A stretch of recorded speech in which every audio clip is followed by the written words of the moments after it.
YouTube, what's going on, man? It's your boy Thierry Ville, Trillionaire Hustle, helping you build your financial muscle, man. Today we're gonna get in an early video. I didn't post yesterday, but I'm trying to get better at posting. Just been busy, man. But anyway, I gotta bring the juice. I gotta bring the flavor. I gotta bring everything for my peoples, man. Thank you for subscribing, like, comment, share the channels with your people. Let's run it up, man. Let's get them views. Let's do what we doing, man. Like I said, I do believe everybody can win with the stock market. My goal is to bring out the information and for you to make an educated decision with your money, because we don't want you to lose your money, right? So anyway, like, comment, subscribe, and let's get the video started today. So today's video, we're gonna talk about AMC. Yep.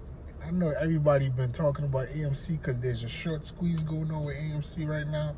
So before I get into that, let's look at this gives us an opportunity, right, to look at the AMC as a business, just to break it down real quick how I usually break it down.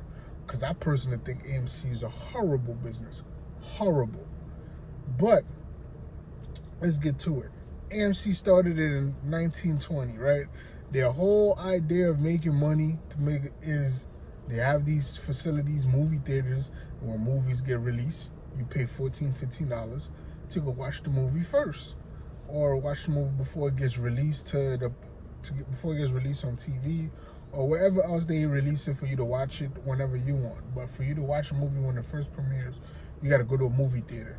AMC was one of the bigger movie theaters. That's solely how they were making money, guys. Now, let's talk about this. The companies that are now in competition, who are taking away business from AMC: Amazon Prime, Netflix, Hulu, Apple TV, and Disney. You have 5 options that you could pay the price for one movie ticket that you go to AMC once every couple of months to go see a new movie. But you could pay that price, that premium per month, and have access to one of these 5 platforms. Or it's because they also have special movies that are released only to them, right? And just to have access to that movie and to all the other stuff on their platform, right? Let's take a look at Disney, for example. Disney will make more money releasing a movie on the Disney platform than through AMC. How? Disney own all of the Marvels, all of the comics, and right? Let's say Disney has another Black Panther movie coming out.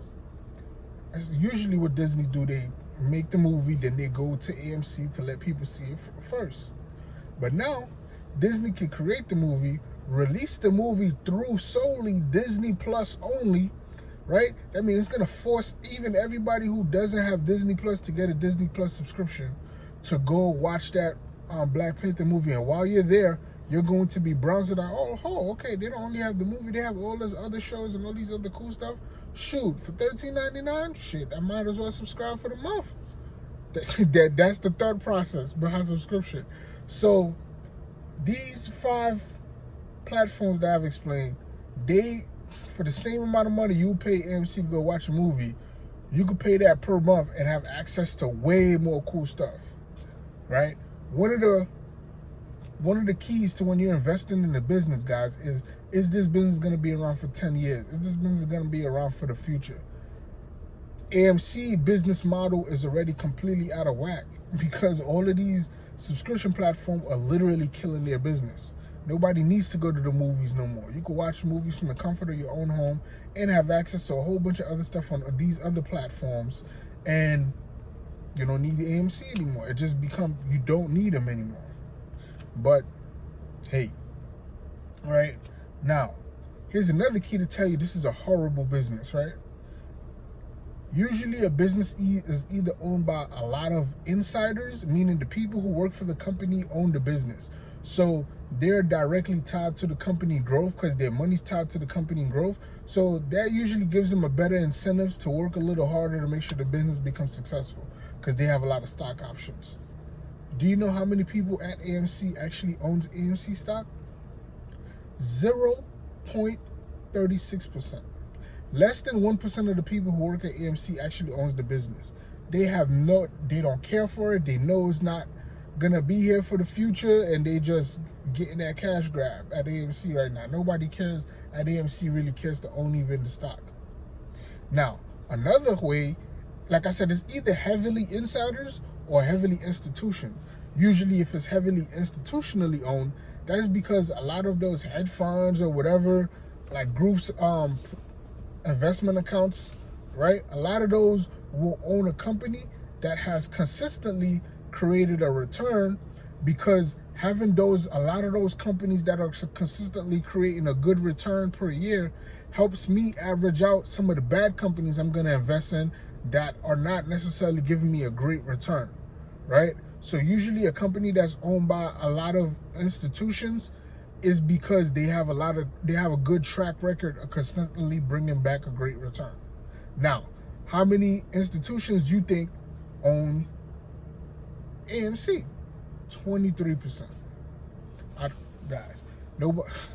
23% usually a good company will have like 70, 80, at least 50% institution owns the company, right? But nobody cares for AMC. Nobody owns it, which tells you it's not a great business, right? So then let's look at this. Let's look at the numbers a little deeper. Market cap, 29 billion. Enterprise, 38. Market cap is how much the company's worth. Enterprise is how much the company's worth plus its debt. 38. So about $11 billion in debt, right?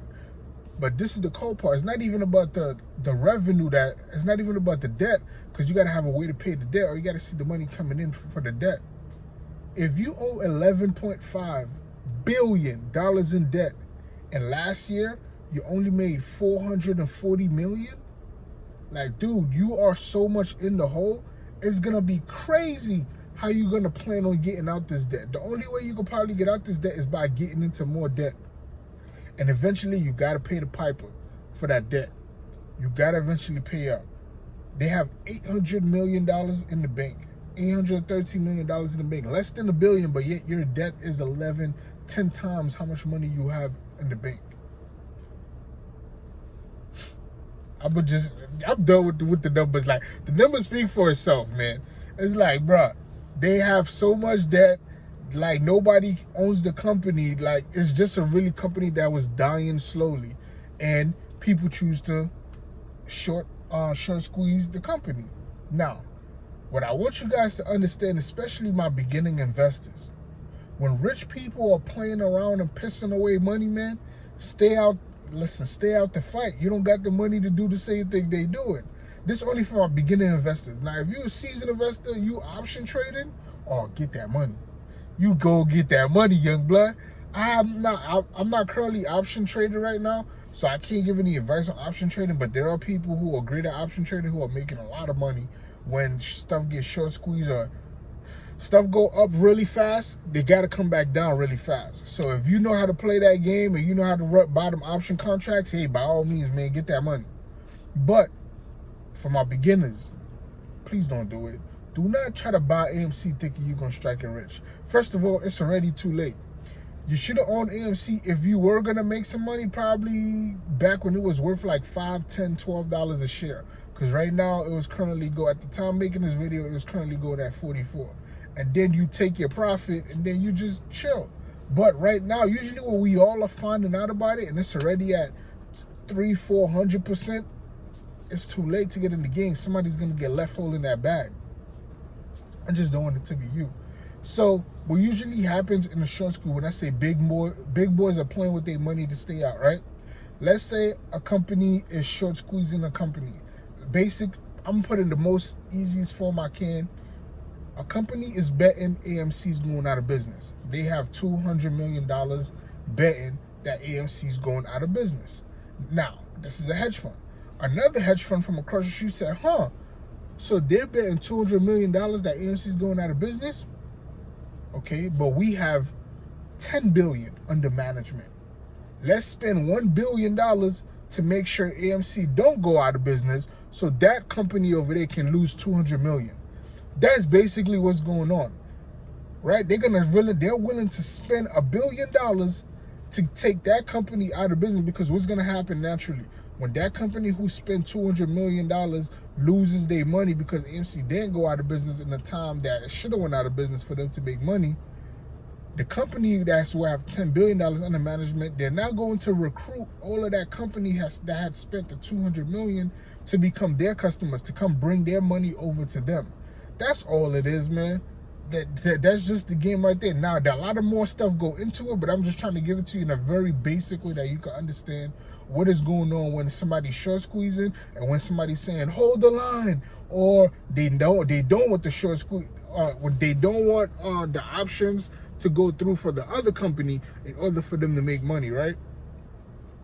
Now, let's just be real quick, because a lot of time we're buying these stocks and we're thinking, yo, we're the ones really making the moves and all of this. Retail investors are winning. I'm sorry to bust your bubbles, you're really not. For a company to go from $12 a share to $45 a share in 2 months, listen, retail investors cannot do that. That has to be another company from across the street with a lot of money that pumps money into that stock to raise the value. Pump and dump. So, like I said, man, this is a big billionaires are swinging their money stick, and they're showing who got more money, who can outlast who right now. That's all it is, man. It's fun to watch. It's fun to watch for me. You know what I mean? I love the game. But when you are retail investors like us and you don't have that type of cachet to really play that type of game, man, listen, there's plenty of other opportunities in the market that are way better anyway. Don't do this. Don't take your money from a great position to go put in AMC to try to run it up and make a quick buck. Don't do that. Don't do that. That's not smart. That's not smart. Keep your money in your good investment and keep that investment growing. Keep watering that seed over there. Keep it growing. Don't try to go to AMC. It's just a fun thing to watch, man. To see when these big boys get mad at each other and they want to show, yo, I got more money than you. You know what I mean? Big bank take little bank. I respect it. But listen, man, I'm not advising none of you new investors to get in an AMC or to try to like play the game like how they play it and try to run it up. Man, just stay out of it. There's plenty of other opportunities out there to make you. There's plenty of other opportunities out there to make you money. And if you know how to buy options contracts, definitely get that money, man. But anyway, I love y'all, man. I just want to see all of us succeed. Like, subscribe, comment down below on your boy channel. Catch me on the next one.